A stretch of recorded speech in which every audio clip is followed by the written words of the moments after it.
Alright, chat, look. I have a amazing reason for being late. That reason is I was wait, hold on, what? Sora's eyes aren't normally that color, right? I don't think they normally have that green tint in them. Do they? No, maybe they do. Okay, anyways. I have a decent reason for being late, and that reason is I was taking a shower. I remember that's the only reason. I was taking a shower. I need a refresh. Sometimes you need to wash off just the whole day. Like the whole day, you just gotta rejuvenate yourself. I find after showering, not only are you just clean, obviously, but you just feel refreshed. You feel ready for whatever life has to offer you. Just like a new coat of paint. Like that's how I feel. So I usually do. I usually make sure that I'm like refreshed when I come on stream. Or I try to. Sometimes I just hit the live button, go live, go crazy. Anyways, though, so we're doing something a little new today. You're gonna hear me still kind of getting ready, setting things up. Sorry the stream is so late. I know it's like 9 o'clock for people on the West Coast. I know it's even later for people in other time zones, and I want to apologize for this live stream being so late in the day instead of like earlier at like 4 or just some time in the afternoon, a little more convenient. Hope everyone in the chat is doing well. We're gonna treat this as an alternative, so we're gonna set it up a little bit. So I want to start doing this thing called weekly lore talks. I think I mentioned it before. You know, I talked about doing news wrap-ups and just general weekly Kingdom Hearts discussions. Now, we already have the podcast. We already have the Data Escape. And we have that with my very good friend, Noir Bomber. But I want to do something on the side as well. You know, something I don't know how this is going to contrast with the podcast. We're going to do this and kind of see where it goes. If it conflicts too much with what we talk about on the podcast, then eventually everything will just mold over into the podcast. But for now, I want to do these sort of weekly discussions where we talk about Kingdom Hearts lore and story and deep dive and do theories and speculate, and maybe we talk about some news here and there. We ramble. It's still a normal live stream. You know, we still discuss things and talk like we normally do. But I really want to just dive deep into the Kingdom Hearts lore. Dive deep into... I hope the music isn't too loud, by the way. You sure it isn't just Twilight Town lighting? Wait, hold on, what? I'm confused. We were talking about Twilight Town lighting. Anyways, I just want to talk about the lore of the series. Talk about, like, anything, really. Because, like, we don't often make random videos about, like, Naminé or Xion, despite her being one of my favorite characters, or, like, deep diving into Roxas' backstory, and I want to do some of those things. We're going to do podcast episodes on these things as well, and there's going to be a different contrast if I talk about these things on the podcast, because I'm with Noir, and while I still ramble quite a bit with Noir, I want to do these streams where I just talk. I just go off the dome, and we deep dive into lore and specifics about, like, Kingdom Hearts. I think you guys are going to find this series to be a lot of fun. I don't know exactly what dates I'm going to do them on, but I want this to be a reoccurring thing I do on the live streams. I still plan on doing stuff with Twitch and whatnot, but this is going to be a mainstay on YouTube because I know a lot of you love when we talk about lore, when we talk about theories. But you guys get the gist of it. You guys understand what we're going through today. So the reason I have Kingdom Hearts 3 open, aside from just giving you guys a different backdrop from my normal desktop wallpaper layout, is because one of the things we're going to be talking about today has a lot to do with Kingdom Hearts 3. And she's the main character in the thumbnail. I wish I could have switched to her. You see me kind of like jolting up with the camera. I want to talk about Kairi. To start off with. Give me a sec. I gotta pull up some stuff. In the future, your streams are gonna be a lot more organized. I'm gonna have like PowerPoints or whatever the heck I decide to make. But I want to talk about Kairi, and I want to talk about her future in like Kingdom Hearts, and I have like very light notes to go off of with this. So we're just gonna start. Like, it's just me and you guys. It's me on the mic. I'm gonna just go. So, Kairi. I've talked about Kairi a lot in a lot of like. Can I? Hold on. Can I? Okay. I'm trying to get out of this. I've talked about Kairi a lot in like videos in the past, and I don't think I've talked about her as much recently. I do think I've mentioned her in one of my recent videos, but it definitely has been a while since I've done a deep dive into Kairi. Definitely since like the earlier KH3 days or Melody of Memory days. And the main thing I want to talk about with her is I want to talk about her potential in the future. Someone in the chat, like one of the first comments of the live stream, was saying, one of y'all said something kind of slick. Hold up, but who was down in the chat? I gotta pull up chat very quick. Yeah, one of you guys said glazing Kairi again. Look, Kairi needs to be glazed. Like, I just thought about how that sounds. Kairi needs some like support. She needs some motivation. She needs like support from her fans, because I do believe that she will get a bigger role in the next saga. One of my first videos I made when Kingdom Hearts 4 came out was I talked about how, we're gonna turn off the music too. I made a video talking about how I feel like Kairi in the Destiny trio is one of the more underdeveloped characters. That's obvious, right? As you can see here, okay, I'm still on this tab. As you can see here, I made a video like 2 years ago talking about the Destiny trio saga, and I still kind of feel this way. I feel like the Destiny trio in Kingdom Hearts 4 and this next saga should be the focus. A lot of people at the end of Kingdom Hearts 3, at the end of that game, talked about how, I'm sorry, I'm trying to like set up my freaking Opera GX to like stream and do the thing properly. But anyways, a lot of people talk about how the Destiny trio should have ended off Kingdom Hearts 3, and I don't really agree with that. Like, yeah, don't get me wrong. The series, the trilogy started with the Destiny trio. Like you see in that cutscene in KH2, Island fading and whatnot. Like we started off with Riku and Kairi, but the series has definitely not like kept that energy going forward. Don't get me wrong, they have always been a center plot point of the franchise. Riku and Kairi have been a focal point of Sora's story as he's searching for as Sora is searching for him throughout Kingdom Hearts 2, as he's trying to keep protecting them throughout the rest of the franchise. Sora cares a lot about his friends. He'll do anything for his friends. He'll sacrifice anything for his friends.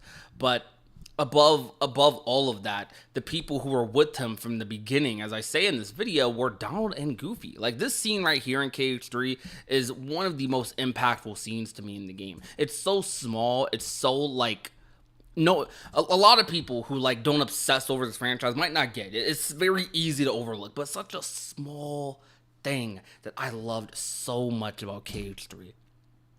Sora, Donald, and Goofy, like, just together. Like, Sora's like, I can take care of Xander by myself. I can do this alone. And Donald and Goofy are just like, I don't care what you say. It don't matter.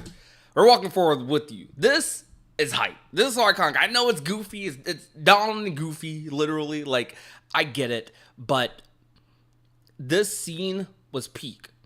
That scene by itself, because when you know about everything everybody has been through throughout the entire franchise, what they've all been through together, like from KH1 to KH2 to Chain of Memories, losing their memories. They went to sleep with Sora. Riku and Kairi didn't fall asleep with Sora. I mean, like, Sora, Don, and Goofy, they were gone for a year together. Look at Goofy saving. I think I am covering the same points in this video. I don't even remember what I said in this video, but I'm probably have the same mindset. But they were there for him, man. And now we are finally at a point in the story where Sora has kind of done all he can for Riku and Kairi. Riku's a Keyblade master now, man, even over Sora. Kairi is a Keyblade wielder now too, and is about to be trained by one of the best Keyblade masters, one of the strongest in Master Ava. Sora sacrificed himself to save Kairi at the end of Kingdom Hearts 3, and I think this sets the stage for an interesting story where instead of, Sora saving Riku like he did in KH2, KH3, kind of KH1, or saving Kairi in every game Kairi's in, Sora is the one who needs to be saved. Sora is the one everyone is trying to rescue. Sora is the one who did all he could for all of them. Not alone, but he definitely had a big part to play. The one who did all he could for all of them. Now it's his turn. Now it's their turn to return the favor. So they're doing all they can to find Sora and Quadram, to find Sora on the other side, to find Sora. And I think the two main people who are pushing this are Riku and Kairi. The two people who he, wanted to get off the islands with in the first place. Yeah, the adventure kind of went a different route. Don and Goofy were the friends he didn't know he'd have. The lifelong friends he didn't know he would even have. But Riku and Kairi, I think, are now primed to be the focus. And not to be the focus outside of him or separate from him, but I think Riku and Kairi and Sora as a trio it's now time to focus on them. It's time to, especially if they're wrapping up these stories, Riku's going to save Sora and Quadratum. Kairi's is about to be on her way too. A lot of people don't like this scene in Melody of Memory where Kairi talks about how she needs to become stronger, or Kairi's still kind of being saved by a memory-ish of Sora, or like the traces of Sora, whatever explanation they have for that in Melody of Memory for Sora saving Kairi against Xehanort in that rhythm battle. Kairi stayed back, and a lot of people were like, man, come on, you finally had a chance to do something with Kairi and you didn't do it. And I'm like, hold on, wait a minute. I know, she's been a character for years. She's been a character for all this time. I totally understand. But what we want out of Kairi is character development, right? We want character development, not a character speed course. We want development out of Kairi. I know people wish she was getting training years ago, maybe like directly after KH2, right? But we have to slow down a bit. We have a new saga, and like I think with Kairi, this is the right step they took. I think this step is going to allow her to develop a little bit, develop a lot more with what's it called? Develop more as a Keyblade wielder, be even stronger Keyblade wielder, maybe even as strong as Riku. Who knows? Like maybe she becomes a Keyblade master like Aqua. Aqua does the Mark of Mastery with Kairi. That would be hype. But I think we develop Kairi from where she was. We don't just take Kairi from getting snatched up by Xemnas and a bunch of other people to all of a sudden, okay, I'm ready to save Sora and do this big crazy battle and save you and pull a Deus Ex Machina moment or something. Like, no, we need her developed. We need a clear development path for her. And this is it. This is the start of it. That's why I love Kairi's character in Remind and Melody of Memory together, because Kairi in Remind and Melody of Memory, while, yeah, she wasn't like the super crazy strong Keyblade wielder like Aqua is, but she did have quite a showing though in Xehanort's battle, in that battle with Xehanort and Sora.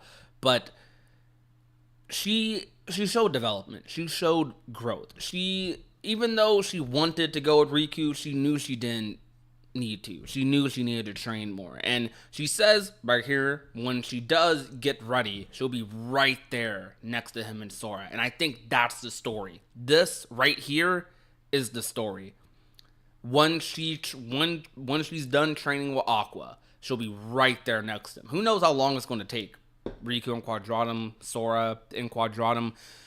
I think Kairi is the character this arc should partially revolve around. Not fully, but just partially. Like, there's a lot of things that I think should be set up for her. Like, she's a major character. Even if she doesn't get the most screen time, she is considered a major character about this series. This is Sora's, like, this is what Sora fights for. Like, her, Riku, his friends. Like, Kairi is a major part of what Sora fights for.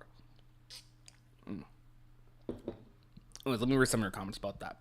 I hate how people act like KH3 Kairi was a downgrade from the past game.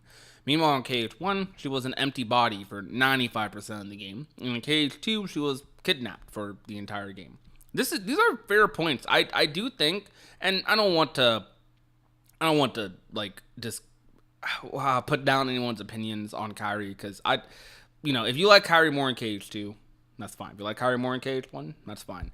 I don't think like her character in KH3 is that different from her character in 2 or 1. Maybe personality wise, she does have a little more sass in 1 and 2 because of Hayden's voice performance.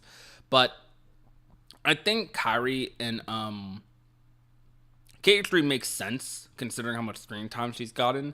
But it's more like this is the case where in universe it makes sense, but as a consumer it doesn't. Because as a consumer, Kairi's just a major character, right? But she's really only been prevalent in like 3 games. Kairi's this major character, right?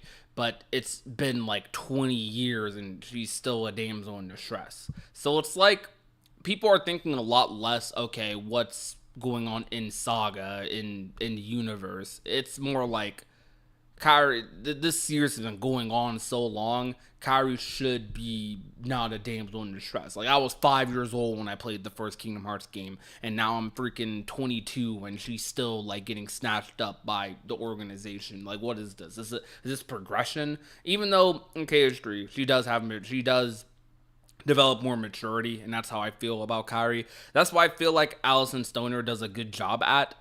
She does a good job at this more, like, mature Kairi. That may not be the Kairi a lot of people want. Maybe people like the more like sassy, childish like Kairi that you see Hayden do such a good performance as. And to a lot of people that is Kairi, but I also do like, this is an older Kairi. This is a Kairi who's gotten older since KH2, since KH1. So it's okay that she's thinking about things a different way. I do want that sass to come back though. I do like the sass. She was never that sassy, but like I'd say she was most sassy in KH1, but she was never that like crazy with it. But nah, I'm lying. She was like Kairi definitely had like more distinct character traits a little bit, but they were a lot more teenagers. They were a lot more childish, and these characters, they're still technically children, they're still technically teenagers, but they've grown up. So I think it's okay for them to grow out of those traits.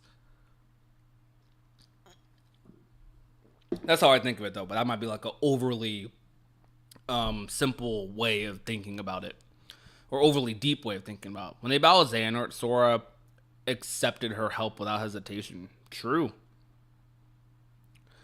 Kairi is a great character regardless. She deserves that respect needed to align herself with that courage to reunite with Sora and find herself as the real princess of heart she is. And that's, you know what, I'm so glad, Aiden, that you mentioned that, because about her being a princess of heart. I don't know why. I feel like I'm the only YouTuber that mentions this, but to be fair, I don't know. Maybe someone else has mentioned it in a video that I haven't watched. But I feel like I'm the only person who talks about this, like, as frequently as I do.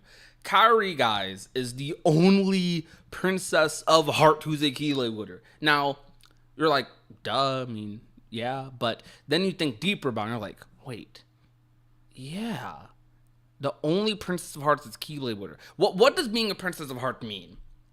It means you basically are the embodiment of one of the 7 of the 7 pure pieces of light, that are in the universe. One of the pieces of light that are in the universe.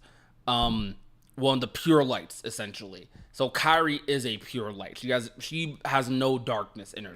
I think princesses of heart are like borderline incapable of harboring darkness, just by law of the universe, right? As far as we know, maybe that could change, but as far as we know, princesses of heart are like immortal from like harboring any sort of darkness, which is why they're so valuable. Because if you're able to take over that light, if you're able to corrupt that light, or if you're able to like if you're able to snatch that light away from the world, it's a big deal.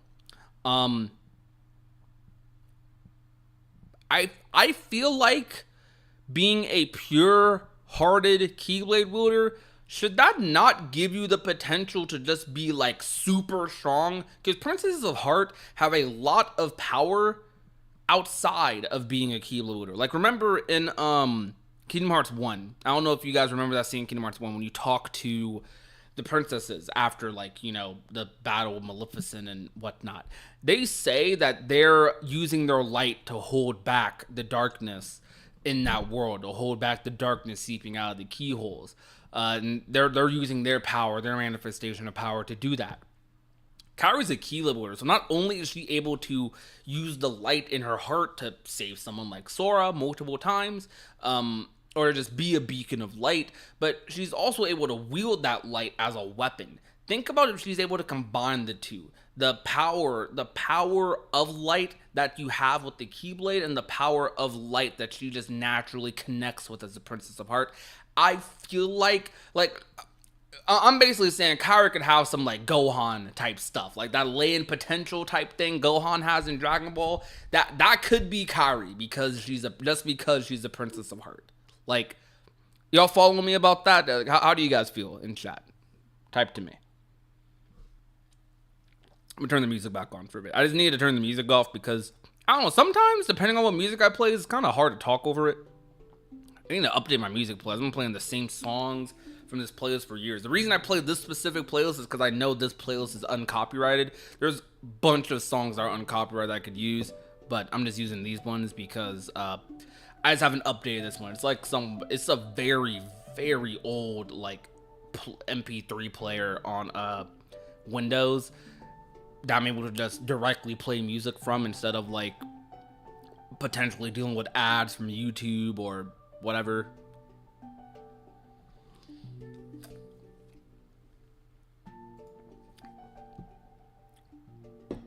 It's weird going from baggy looking clothes to belts and zippers to plaid and now to normal plain looking clothes. Yeah. Cage Force Sora is definitely the most normal Sora has looked, for sure. For sure. I don't know if anyone else noticed or even cares, but in KH1, Ariel wasn't a Princess of Light for some reason. Yeah, I did notice. I think the only reason they didn't make her a Princess of Light is her story just wasn't finished. I actually think they debated making her one in KH1's Ultimania, if I'm not mistaken. But I think they might have went against it just because they were like, okay, hold on, we gotta finish her. Like, she has to walk on land, you know? My hot take is that I only enjoy Kingdom Hearts for the gameplay in Disney Worlds and don't care about the original content.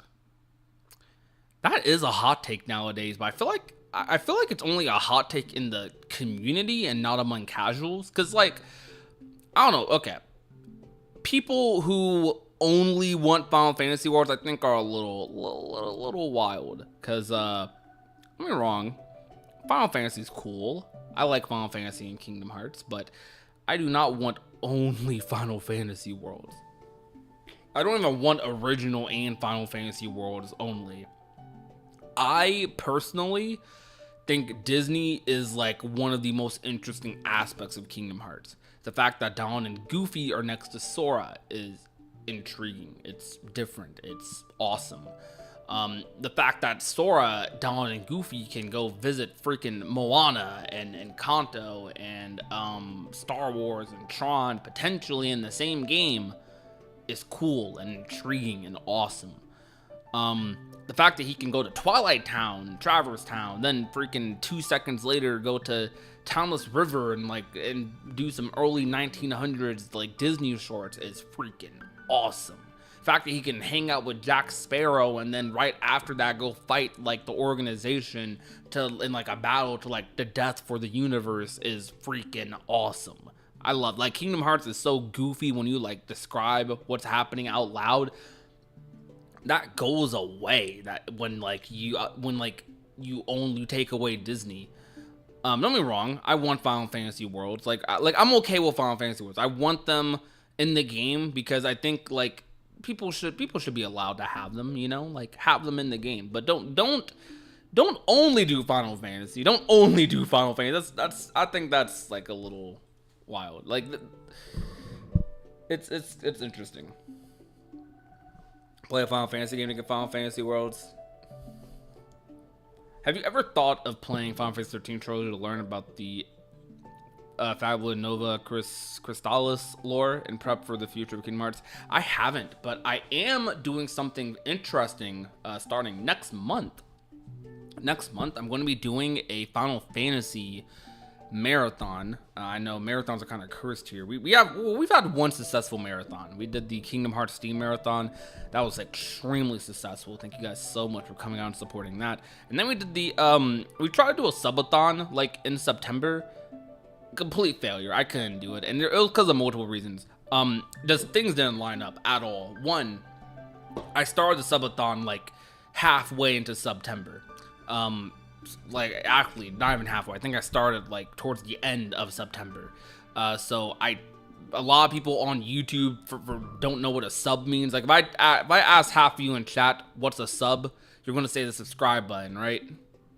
Like half of you are probably gonna say that. Yeah, Twitch in like streaming culture, sub is like a sub, like a subscription, like how you subscribe to Amazon Prime or Netflix or yeah, it's like a sub. Like what memberships are on YouTube is what subs are on Twitch. But I advertise it as subathon because that rolls off the tongue and is more like cultural than marathon or memberthon or whatever. So yeah, like that caused some confusion for a couple of things, and I got COVID. I got COVID in the middle of my marathon. I was actually streaming every day, and we were streaming every day, streaming Chain of Memories, streaming Kingdom Hearts 1. Then I got freaking COVID, dude. And COVID, I was out for a week. I was gone for like a week because of COVID. And then when I got back from having COVID, the momentum was just gone. Like, I don't know. When you take a week off of a subathon or a marathon, it's just kind of like, dang. The momentum's just gone. A lot of people have been asking, why am I bringing it back? I don't know. We are going to continue the Kingdom Hearts marathon, but it won't be a marathon, quote. I am doing a Final Fantasy marathon, though. And the goal of the Final Fantasy marathon is to basically get me to play all the Final Fantasy games on stream, which a lot of you guys, I'm sure, will like to look back and see those reactions. And additionally, I want to get through the Final Fantasy games, but I also just think it would make some cool content, you know, kind of dip my toes into variety streaming a little bit. Still a Kingdom Hearts streamer, but I want to cover Kingdom Hearts in all aspects. So I'm a Kingdom Hearts guy, but I also, because Kingdom Hearts is multiple things, Kingdom Hearts isn't just Kingdom Hearts, it's also Disney, it's also Final Fantasy, a little bit of World Ends With You. So we're going to play Kingdom Hearts and all things associated with it, excuse me.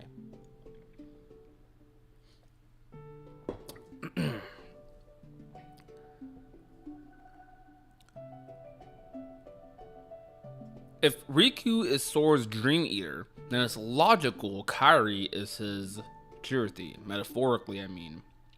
If Riku is Sora's Dream Eater, then it's logical Kairi is his Chirithy. Huh. Maybe. Do you think a Kingdom Hearts character or enemy should make a cameo in a Final Fantasy game? Yes. I straight up think we should just have like Kingdom Hearts villains like show up in Final Fantasy games. That would be so sick. Anyhow, we have more topics to cover, chat. I just took that little breather for a second to talk about stuff. So the next thing I wanted to discuss is Dark Road. Kingdom Hearts Dark Road is a game that is perplexing. Perplexing because the circumstances it was released in are kind of like, it's cool. Don't get me wrong. It's cool. It is cool that Dark Road came out. I'm happy it did. I think at the time I was saying Dark Road was on par with Union Cross, matter of fact. Where the heck are these cutscenes? I'll search up Dark Road cutscenes.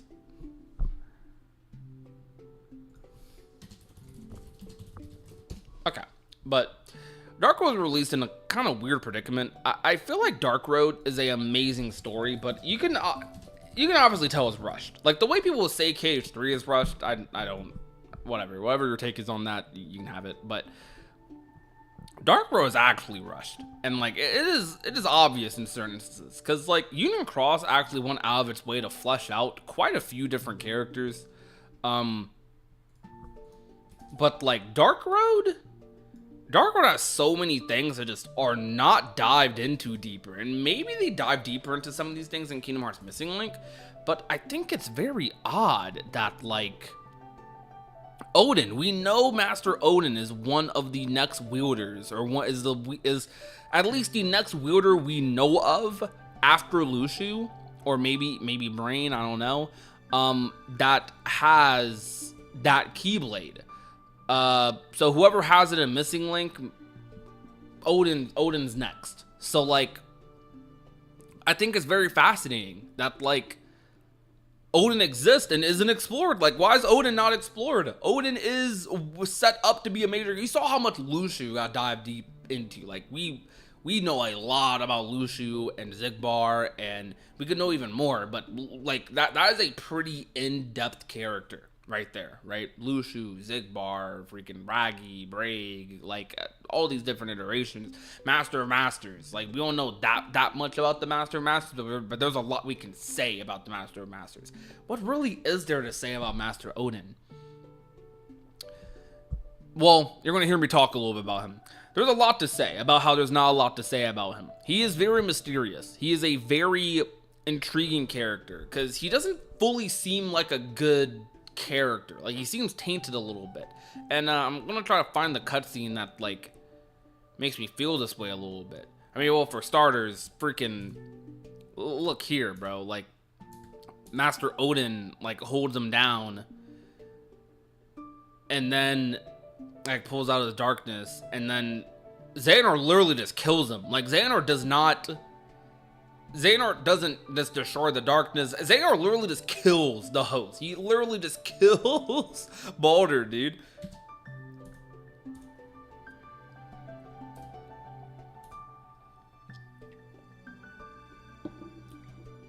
I feel like a lot of other Keyblade Masters would have been like, I don't know if you should have killed that guy. Destiny can be cruel. And that's all Odin says there. Like, bro, what? And hold on. Then there's this one scene I gotta find.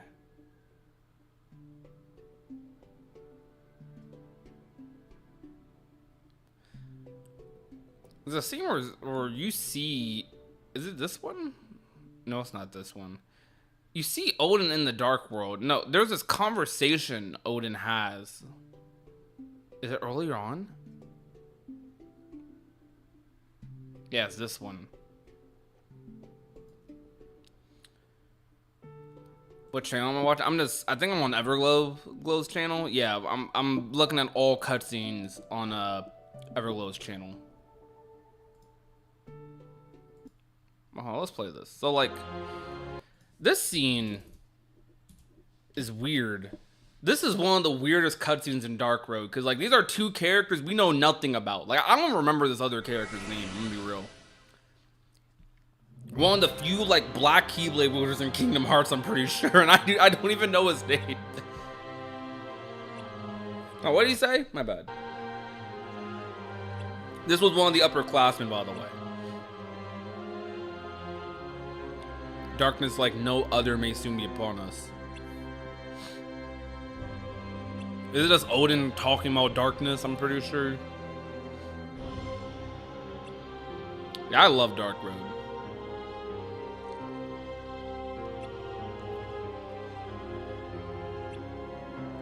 Do you guys think I should make a video on Master Odin?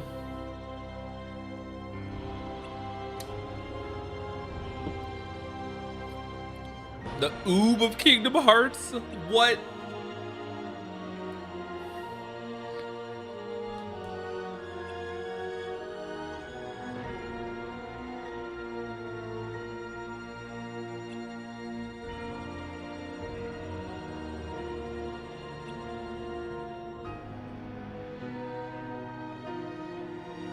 Oh, his music is great. What is this theme?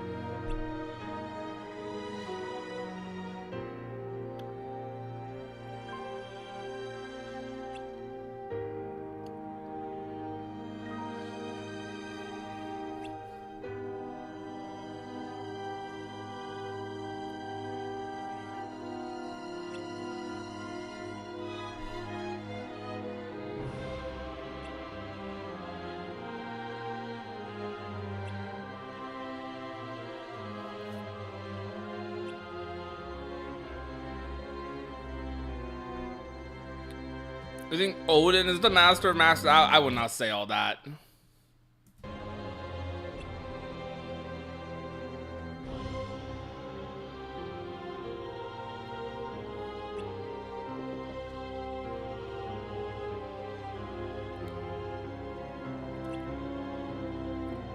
Odin ordered a child to murder another child, even though it was his mistake beforehand. He found a way to use Xehanort as well. Yeah.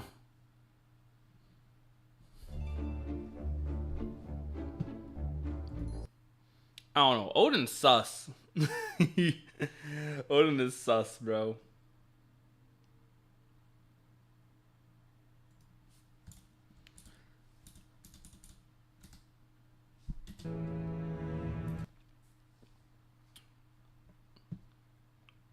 Boy, Masters out here calling Xehanort the singularity. Like, what? We still don't even know. Bro, Darkrai has so much untapped lore. Oh, it is right here.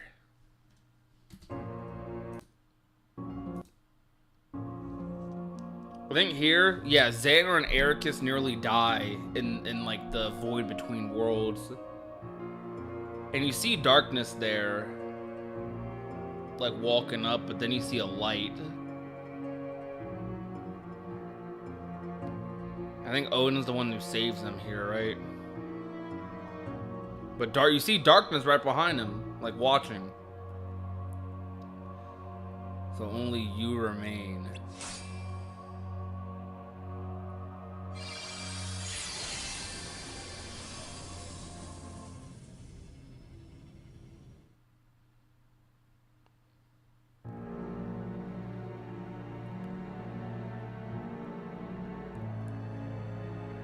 I don't know, man. Dark Road sus.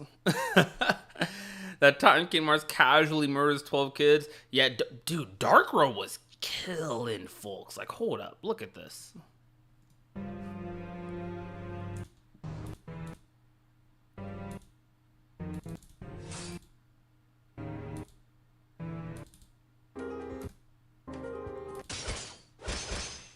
Well, they played this like cool scene here, and they go back to freaking whatever that was, the low budget cutscenes.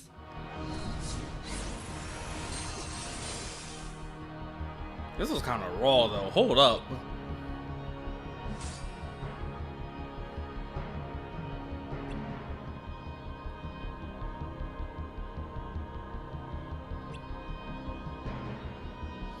If people say no one dies in Kingdom Hearts, show them the mobile games, which are canon.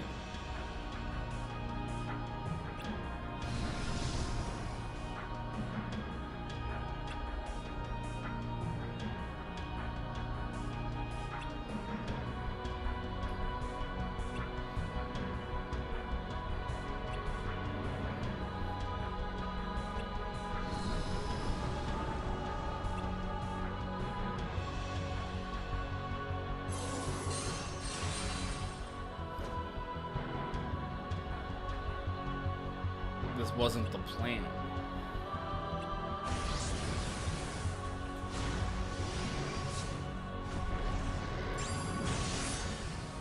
They all got cooked, bro.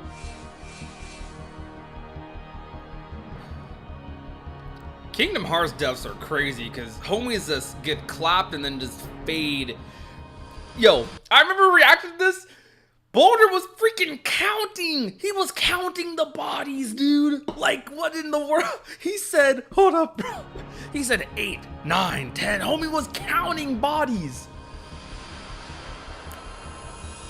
This is ruthless. Man, maybe it's lucky this was in a mobile game that Disney probably wasn't paying attention to, because, like, Oh my goodness, man.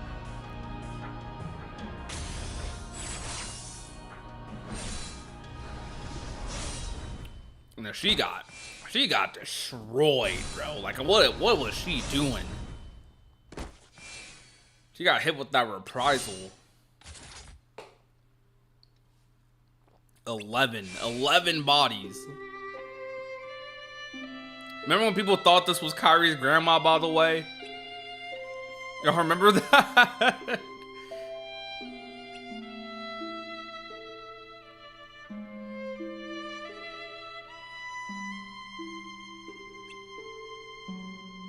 Yeah, I think filler characters in Kingdom Hearts definitely die. I don't know if I'd call them filler characters, but they're close enough, I guess.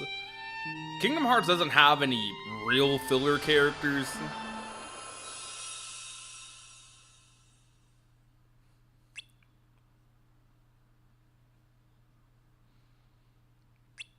Everyone thought that was Kairi's grandma, but she got cooked. Would be good if KH4 has this tone. Yeah. By the way, show of hands in the chat. I just want to see something right quick. How many viewers we got on the stream right now? We got 47 viewers on the live stream. Hey, just saying right quick. We got memberships. They only $1. They're $1 memberships. Supports the channel like crazy, and you get access to some pretty cool emotes in the chat, future videos, and other stuff that I will upload. So yeah, memberships go crazy. Just saying. All right. Also, chat. Well, that's what I say. Chat. Show of hands. Type a 1 in the chat if you've seen Dark Road. Type a 0 in the chat if you haven't. 1 if you've watched Dark Road. 0 if you haven't seen it. If you watched all of it, by the way.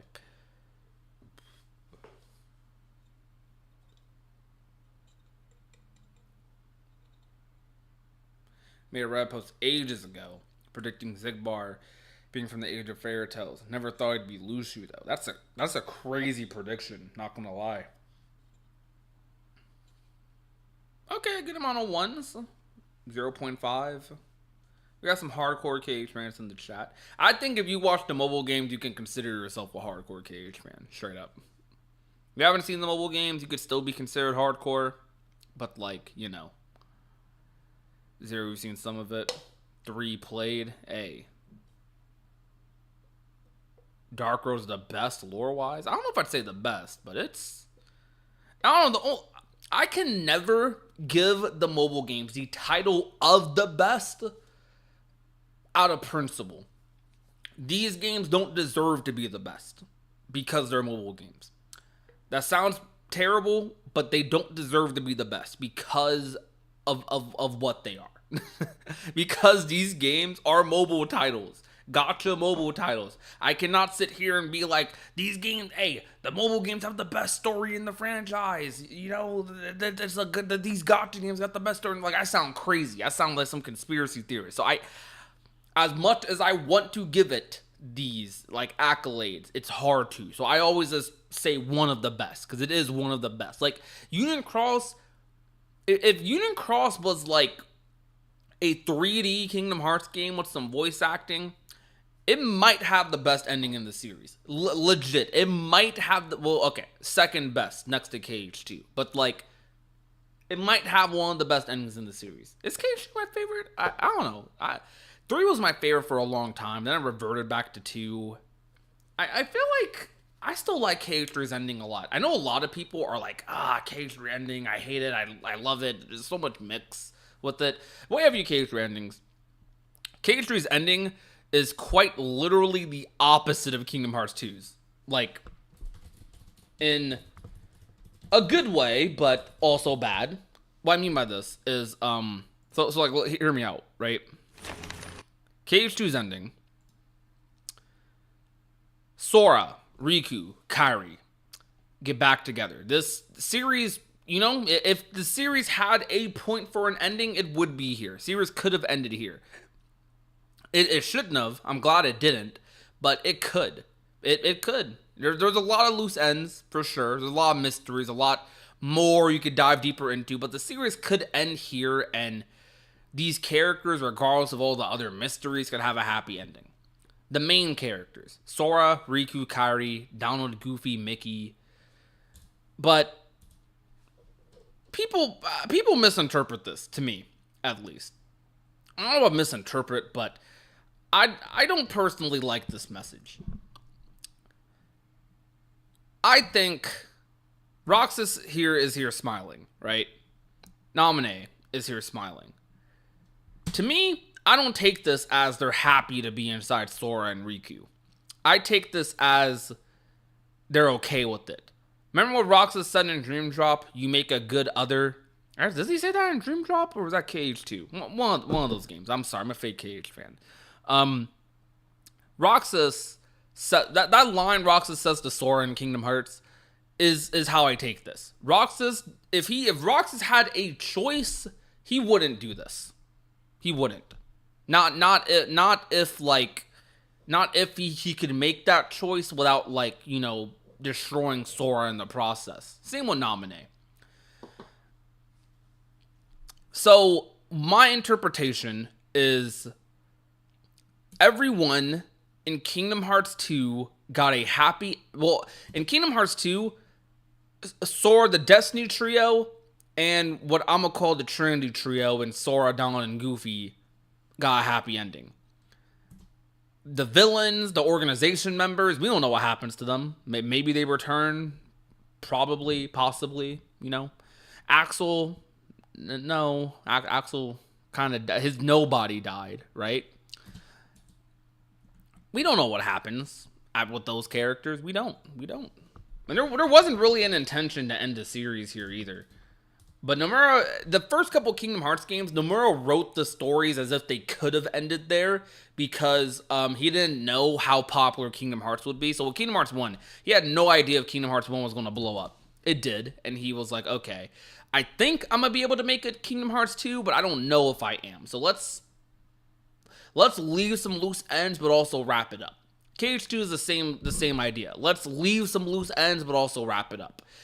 Now, that mentality obviously wasn't there in the future games, which is probably why some people after Kingdom Hearts 2 feel like, man, what is this story?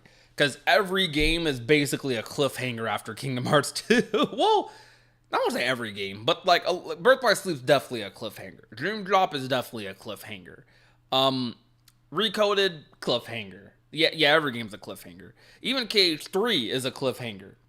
In KH3, however, Kingdom Hearts 3 is the pure opposite.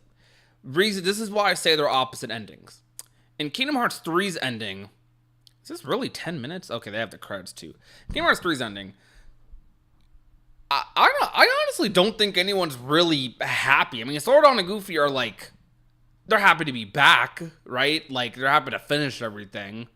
But, like, Sora's gone, you know? But who is happy?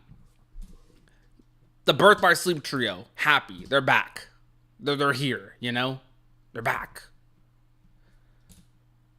Days trio, happy. They're so happy, bro. They got the plus. They got the final mix ending. Like, shoot, they got the final mix ending before Remon even came out. Not only did the Days trio come back, you got our boy Syax. So Axel's all good. Hayner, Pence, and Olette. To be honest, Hayner, Pence, and Olette is a little bit of like a... If I think about their relationship deeper, it's a little weird, because they say they believe they could have been friends with Roxas, but the real Hayner, Pence, and Olette, and not the data versions, should have no, like... They just have no relationship with Roxas, but they're just friendly people. So they believe Roxas. They see that Roxas' memories and Roxas's, all that stuff actually did happen. They were friends in another world. So they kind of just accept it. But I do feel like, to an extent, like, you know, we didn't actually know you. I wonder if they talk about that later, though. But it's just interesting to think about. And then what else, right? Like, Naminé gets her ending. Naminé becomes herself. But who isn't happy? I would say Riku isn't happy. Like, he smiles here, but I don't think Riku is happy about, like, the ending. Because, like, Sora's gone, you know? Like, he's sure he can get Sora back, but Sora's gone. Kairi's definitely not happy. Kairi wants to cry, bro. I mean, she does cry. Kairi is like... Kairi is so, like, sad that Kairi... When Sora left, Kairi just slept for a year. Think about that. And, like... if that's not an analogy for just depression, essentially, like I know I'm going a little deeper with it just to be funny, but Kairi basically was depressed, man. Like, she went to sleep for a freaking year, searching for Sora in her memories, like any clues. Like, this girl did not live any life after Sora. After Sora disappeared, she was asleep for a whole year, bro. That is crazy. Think about that. How many guys would kill for that, by the way? Like, man, she's dedicated, but she went to sleep for a whole year. Anyways, point I'm trying to make is everyone was happy, basically, except the people who were happy in KH2. So Sora, Riku, and Kairi, not happy. They're not necessarily okay with this ending. So Riku knows he can't stop Sora, but they're not okay with this. They don't really get a happy ending. Everyone else, though, does.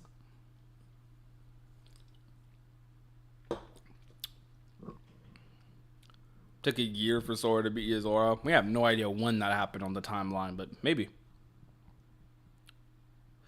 Blank Points is still the best secret ending. Blank Points is a freaking great cutscene, but I don't consider Blank Points an ending. Blank Points, I don't know. It is a secret ending, but it's not like the ending. Like, I don't consider Blank Points to be the ending of Birth by Sleep. You know what I mean? Blank Points is like another cutscene. That's what Blank Points is, to me at least. I don't know though.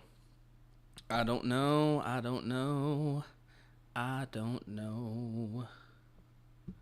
All right.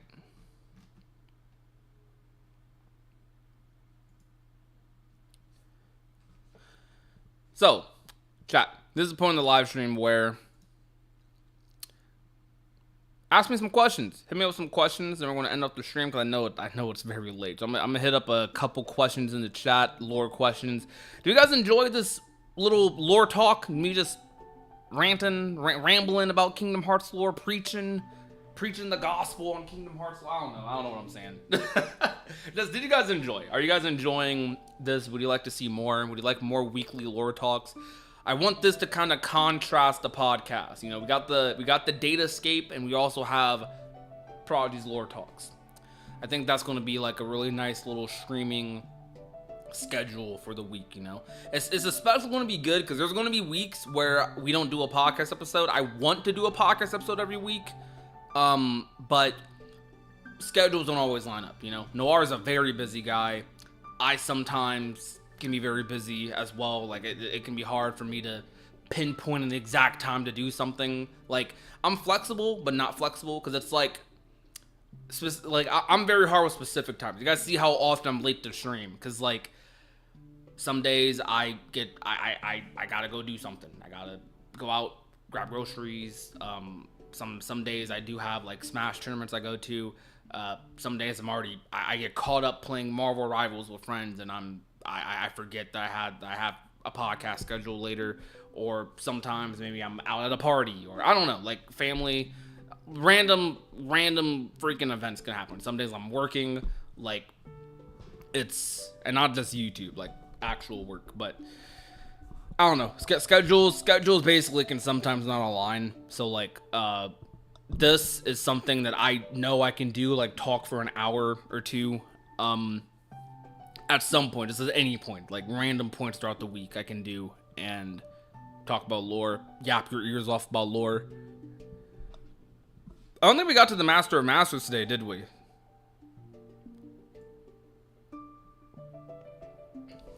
Yes, I do. Yes, more, please. I enjoy it. Let's go. I'm glad you guys like it. Thank you. Thank you a lot. Okay, but why did everyone have to have a happy ending? Especially when you consider the setup for the character's return in games like Recon and Birth by Sleep.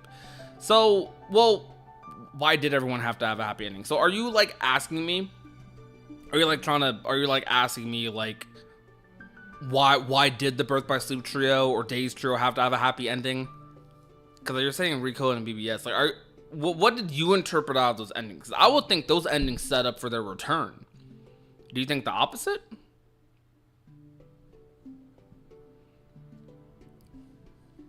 Hey, yo, thank you, Arrow. I appreciate that. So, just to talk about that topic in general, though, I think that, like, now this is my personal preference, because I think whether these characters should have had a happy ending or not is a little bit up to your media preference. I'm starting to conform to having that opinion. Because for me, I grew up, yes, with a lot of happy media, a lot of Disney, a lot of there's a lot of Saturday morning cartoons, but I also grew up with a lot of anime, and especially in like middle school, high school. This era I was waiting for KH3 too, but I grew up with a lot of endings, a lot of stories. I had a lot of tragic backstories, a lot of characters dying, a lot of characters being killed off, especially in like animes like Naruto, for example. And when characters do get brought back to life in some of these animes, it doesn't always have the most meaning to it. In Kingdom Hearts, I feel like when Kingdom Hearts brings a character back, it's not just bringing the character back just cuz, or like, you know, they die, they come back, yada yada. For me, it's like when a KH character, like when Roxas comes back, it's like it's a triumph for its story. It's like his whole story is about it's an analogy for like it like existing, for like not, well, there's a term for it. Is it nihilism? Like, I forget, is that what that term is? What is it called? Like, there's a word for like the idea that nothing matters, nothing exists, yada yada. I feel like those characters, the Nobars, are an analogy for that, and I feel like the fact that Roxas and Xion now are their own people is like a fighting against the system sort of thing. It's like, hey, even if you feel this way, hey, even if you feel like nothing matters, you deserve to be happy. You deserve to have a life. You deserve to live. And I don't think it would have been a good like thing for their story if they just died and that was it. Yeah, it would have been tragic. Yeah, it's cool to see. I know why people like these stories, because the growth you can get from some characters when a tragic thing happens in their story can be amazing character development. Like shoot, see what happened. Like, look at Sasuke. What happened to him after his whole clan died, right? The whole character arc he went on. What happened to him? The revelation he has after Itachi. Not trying to spoil Naruto completely, but that you learn at the beginning of Naruto. But after Itachi, the whole revelation like Sasuke has, or like Naruto after Jiraiya and all. I don't know. I don't want to fully spoil Naruto, but like, when I'm using Naruto references because this is easy, because Naruto has all these tropes in it, or Dragon Ball, with like when in the beginning of Dragon Ball, when characters' deaths do feel like they have a lot of weight, like when Boo is on the tower and he just kills everybody, and like the pain Goten, Trunks, everyone feels like knowing they're all dead, and they're the only people who can stop this person. Like, I get the character development and the tragic scenes you get out of those moments are some of the most memorable and greatest moments in many pieces of media, even MCU, right? But on top of that, I also think you sometimes get a better message. You sometimes get a better perspective, even in my head. Maybe not better perspective, because people aren't like that. I would like to think that, but like, I don't like the message in media that characters have to die for you to learn something, for you to develop. Why only when death happens? I'm not trying to get super philosophical on you guys, but this is just what I'm thinking. So not to get too philosophical, but why is it that in media or in stories do people think that when a character dies is the moment to develop them further, or the moment to push them further. Try to translate something like that in real life. I'm sure you guys have had loved ones who have passed, whether it be long ago, recently. It'll probably happen in the future, right? Not to wish that upon anyone, but just saying, like, the things happen in life, right? And we'll have moments in our life that change us, give us perspective because of those moments. So some people think it's just realistic, but you can also grow without everyone around you being gone. You can grow with them there. You can live with them there. You can grow and experience things with those people around. That to me is why, even though it sounds super deep, that is why I like that Roxas, Xion, Axel, the Birth by Sleep. That's why I like that everyone came back, because Kingdom Hearts isn't one of those stories that just I almost want to say it's the easy route. To some people, it's the opposite, it's the easy route, bringing them back. Oh yes, they're back. You get a big cheerful moment, but then you have to write afterwards. So if Nomura after this does absolutely nothing with them, he's open for criticism for that. But like, if we do get what I'm talking about, we do get further development, further stories out of these characters because they're here, further stories that impact the game, impact Kingdom Hearts. I'm down for it, man. I'm excited. The idea is that door is now open because those characters are around. Personally, in Boruto, there's a character who died in Shippuden, I completely think would have been great in Boruto. I don't really like Boruto that much. I'm not a crazy Boruto fan. Used to, iffy nowadays. It has its highs and lows. But, man, I'm thinking to myself, this character should still be around. They would make so much sense in this story. But, hey, you know what? They're gone.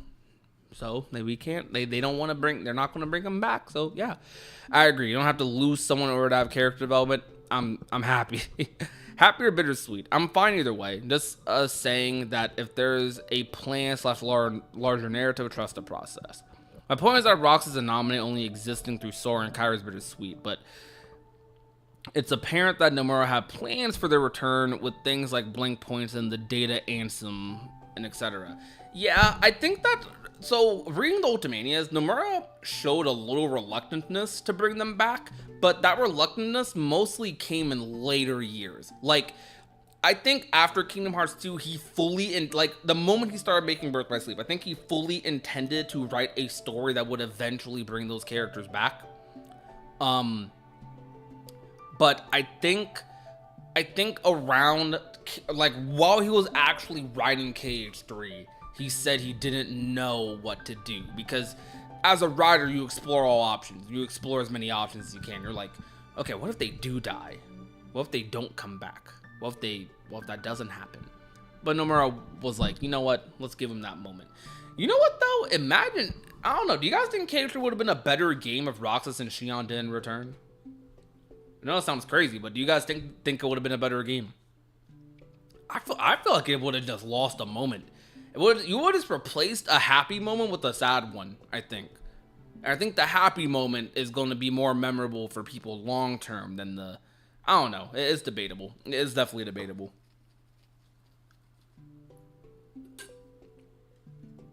Personally, I think it would have been worse. Alright, let's read some other comments. If we see Sora sacrifice himself either again or one last time, could just ruin it all. Sora has to come home and his life with Kairi and Riku once more. Just saying. You know, I have a weird take. I actually think Riku is decently likely to die in this saga. I don't say that because I want him to, but just if I'm going by like traditional writing tropes, Riku's the type of character who I do think dies in the end, and it kind of sucks. But I think that also sets up a very interesting dynamic, because you could say Sora is the one who would be meant to die then, because Sora is the one. Riku's the one who was meant to get the Keyblade. So through that, you could say Sora should be in Riku's role in some way, shape, or form.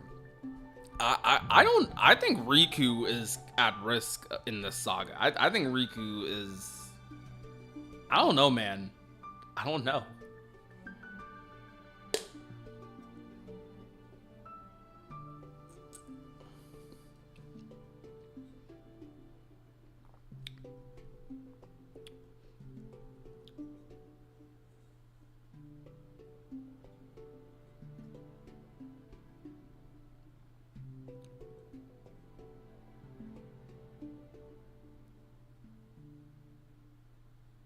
Yeah, Days of Rune 9 was very well done. Extremely well done. Anyhow, chat. Thank you so much for coming out to this stream. I appreciate everyone who's been chilling and chatting and talking with me today. It really does mean a lot, and I hope everyone who's watching the VOD has a good time as well, enjoys listening to this, I don't know, extra podcast episode, I suppose. You guys really are the best, and I have an amazing video coming up for you guys tomorrow that is on topic of lore and theories. So we're doing something pretty unique tomorrow that not many people in the community have done. So we're talking about topics you're familiar about, but you're talking about those topics in a way you're not quite used to. It is a theory video, multiple theories, you could say. So all in one video. We're going to talk about it tomorrow, and that video should be out. I think it will be out before 6 p.m. Pacific, at least before then. Maybe earlier, but at least before then. So keep a lookout for sub boxes tomorrow. Keep a lookout for the channel. Share it with your friends, watch it with your friends. We'll see. But anyways, thank you guys so much for watching. And remember, everyone, to be nice, be safe, and take care.